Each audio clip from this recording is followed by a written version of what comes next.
let's say that that bedroom you're renting, and if you have enough Americans that are coming here consistently, because we can only spend 90 days out of the year here, and you know you're having people coming throughout the year, you can have that place rented out for just 8 months out of the year, and that has already paid off the entire rent for the year.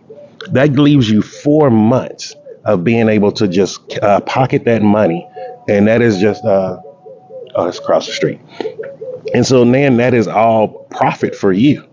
And let's just say if it was a property for 4,500 a month, which is a little bit over 300, maybe less than 400 US dollars, which is very affordable for someone if they're coming here and traveling. And I'm telling you right now, the average American traveler, they will not pass up a deal like that, and they will be coming back for every time. How you doing? And so because of that, you can now, let's say, instead of, you don't charge them 4,500 what the actual rental price is, you want to charge them, let's say, 7,000 pula a month.